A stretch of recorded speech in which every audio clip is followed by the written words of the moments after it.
Brought to you by TechnoSpark 20 series smartphones. I'm superhuman. चुनावी मौसम में भारतीय जनता पार्टी के सिरसा और हिसार लोकसभा के जो प्रत्याशी हैं उनका किसान विरोध कर रहे हैं। ऐसे में गुरनाम सिंह चड़ूनी हमारे साथ, उनसे बात करेंगे आखिर ये मसला क्या है और क्या लोकतंत्र के इस महापर्व में इस तरह खलल डालना सही है। गुरनाम जी, क्या कहना चाहेंगे इस मुद्दे पर आप? देखिए, बीजेपी से लोग बहुत ज़्यादा दुखी हैं, खास तौर पे किसान वर्ग, मजदूर वर्ग, जो ये कह के आए थे कि भी हम स्वामीनाथन रिपोर्ट लागू करेंगे, हम पहली क्रम से किसानों का कर्जा माफ करेंगे। उस पे किसानों ने गुमराह होकर इनको वोट दिया, 15-15 लाख आएंगे, तो किसानों को ये लगा कि ये तो बहुत अच्छी पार्टी है और पेट्रोल भी हम 35 रुपये लीटर देंगे। तो किसानों को ये लगा कि बहुत अच्छी पार्टी है। अब किसान ठगा महसूस कर रहा है। केवल ठगा महसूस ही नहीं कर रहा, ये महसूस कर रहा है कि हमारे साथ बहुत बड़ा धोखा हुआ है, और इसलिए जो उनके अंदर गुस्सा है वो फूट जाता है सामने देख के। जब कोई जिसने धोखा किया हो वो सामने आता है तो उसके जो लोगों का गुस्सा है वो फूट जाता है। और जबकि हमारी तरफ से कोई ऐसा फैसला नहीं है, कोई ऐसा ऑर्डर नहीं है, हमारे वाली जो किसान यूनियन ने उसने कोई ऐसा फैसला नहीं किया है कि इनका विरोध करो, लेकिन लोगों के अंदर अपना जो गुस्सा है उसका तो कोई कुछ नहीं कर सकता। और एक बात समझनी ये चाहिए कि जनता के अंदर परमात्मा होता है, जो जनता की आवाज है वो परमात्मा की आवाज होती है, इनको समझना चाहिए। और जो ये जिस तरीके से देश को बर्बाद कर रहे हैं वो ना जनता के हित में है, ना देश के हित में है, ना इनके खुद के हित में है।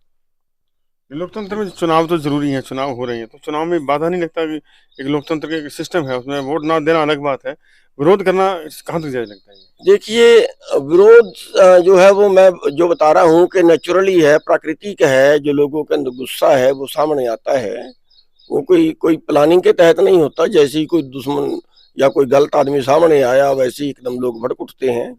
वही चीज है कि लोगों को ये लगता है कि इन्होंने हमारे साथ धोखा किया है, इन्होंने हमारे साथ गलत किया है, हमें जो है ये लोग बर्बाद कर रहे हैं, और बर्बाद करने वाले को हम गांव में क्यों घुसने दे, भाग यहाँ से। एक नेचुरली है। और दूसरा, जहां तक लोकतंत्र का सवाल है, असलियत ये है कि लोकतंत्र ही नहीं रह रहा है। जैसे मतलब अभी खबरें आ रही हैं कि रेड की और उससे चंदा लिया, ये तो एक तरह से वसूली होगी, जबरन वसूली।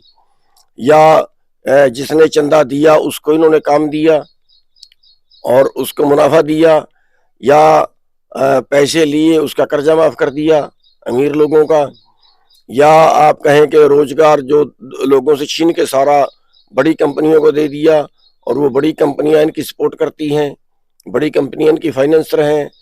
तो ये कोई लोकतंत्र नहीं है। और जो बोलता है उसको ऊपर मुकदमा बना दिया जाता है। जब वो बीजेपी ज्वाइन कर लेता है तो दूध का दूल्हा हो जाता है। कोई विरोधी होता है उसको पकड़ के जेल में ठोक दिया जाता है।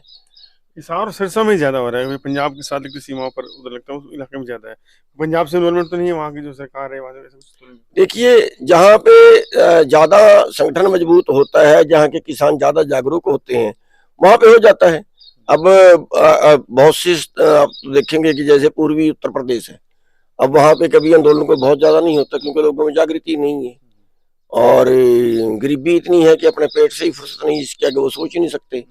तो जहाँ पे ज्यादा लोगों के अंदर जागृति होती है वहीं पे ज्यादा ये काम होते हैं। अपने कुरुक्षेत्र जिले में जागृति तो है लोगों में, लेकिन यहाँ शांति है, तो आपका कमांड तो है ही है। देखिए, हो सकता है यहाँ भी हो जाए, ये तो कोई हम कह नहीं सकते, क्योंकि अभी यहाँ पे जो कैंडिडेट है उन्होंने गांव में ज्यादा जाना शुरू नहीं किया है। जहाँ पे जाना शुरू कर दिया वहां पे लोग बोल रहे हैं। तो आपकी तरफ से कोई आदेश नहीं है, ना रोकने का ना चलने का? नहीं, हमारी तरफ से नहीं है कोई आदेश, कोई के भी इस तरह किसी का विरोध करो। ये तो जब संगठन का कोई सारे का फैसला होता है तभी होता है, हमारा कोई इस तरह का कोई फैसला अभी तक नहीं है।